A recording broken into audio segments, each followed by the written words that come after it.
Hello there. So, hopefully you've noticed by now, but the Pyro update was announced, and along with it, 5 new community maps which have been posted to the workshop. I thought it would be a little bit of fun because I'm personally rather excited for this update. I don't know if anyone caught that, but regardless, I thought it would be quite fun to have a nice little fly-through, so everyone can have a little sneak peek at what the maps will look like before they get to play them in the pubs. And while I'm doing that, I'll play some nice Zelda music, and we can read off the workshop, and it'll be a fun little adventure together. So this map we're looking at right now is called King of the Hill Lazarus, and it was contributed to the workshop by Sedimentary Socks, Fuzzy Mellow, Sky, Badger Pig, Stiffy360, and Void, and it was posted on the 9th of May 2017, so it's been in the works for a fair few months now, and as you can see there's been a lot of work put into it. It's a very, very unique, beautiful looking map. Like, there is a lot of unique assets in this. It's a very, out of King of the Hill maps, it doesn't look like it's copied any particular style. Often it looks like they're kind of going for a lakeside or a viaduct, but this looks completely brand new, so I'm very much excited to see. I couldn't find any playtest videos or images or anything on Google, so as far as I know it's either been playtested privately, people haven't really videoed themselves playing it on the TF2 map server, or maybe it's just not really been played too much. But with the amount of effort put in, it should be a lot of fun to play through regardless, so hoping to see a lot of fun games in the future on this. A little piece of information. So apparently the team that made this map also made the Halloween map Slasher, another beautiful map, and the entire map is apparently perfectly symmetrical and mirrored, and originally it started out in 2011 as Tachyon? I'm not entirely sure how to pronounce that. Apparently it's just never been finished over the years, so they've managed to finally pick it up and work on it, and as you can see, they've developed a really amazing looking map, so very, very good work, friendos. So the second map of the day that we'll be looking at has been credited to quite a few people. The workshop only has a couple of people listed, but I believe the main creator of the map was Freya. However, alongside that, I think he's apparently had help from ASG Alligator, Pear, Sir Spud, X-I-Sinks, I'm not entirely sure if that's right, Handlovic, Fuzzy Mellow, Void, Blade64, and Crash, of course.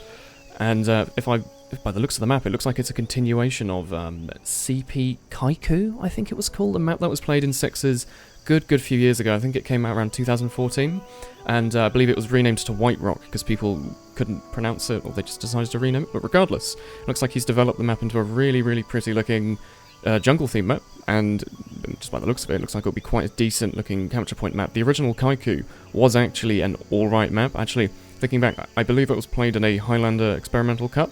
Wasn't that great in Highlander, but in Sixes, I think when it was played, it seemed like to be quite a bit of fun.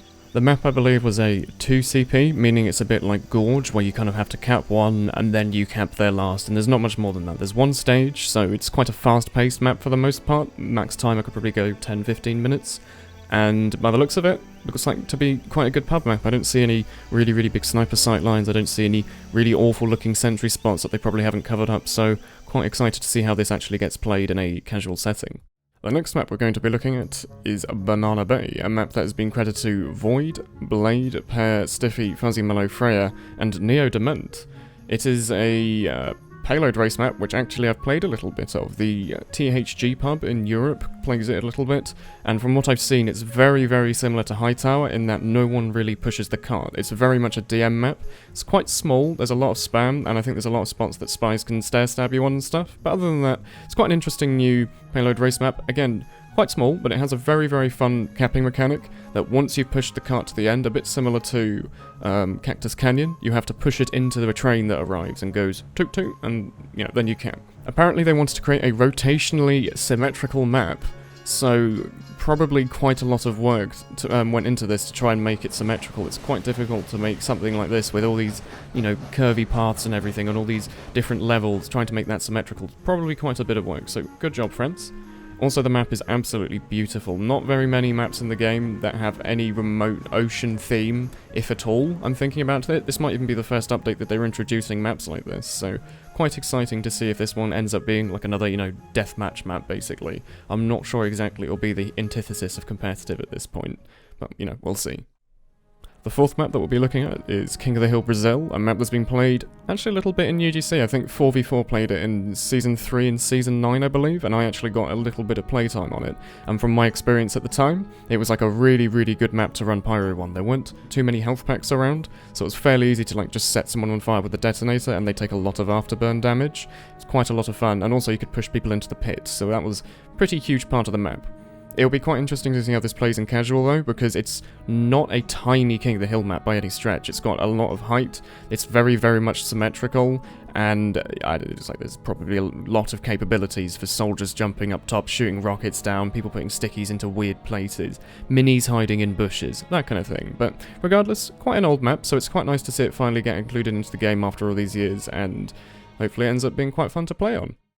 The final map that they will be looking at is a humongous 3-stage payload map called Enclosure, which has been credited to a lot of people, including Stiffy, Dr. Spud, Fuzzy Mellow, Void, Freya, ASG Alligator, Crowbar, Iarkham, and Tumbolisu on the workshop at least. This map is actually humongous. I got a little bit confused when I was doing the fly around for the first time. I couldn't quite tell where it started, but it looks like you start there's a kind of a story built in, which I really, really like. If you go back to Mountain Lab, you'll remember that you start out on that map on a speedboat kind of thing. On this one, you start out on a similar thing, or a hovercraft, sorry.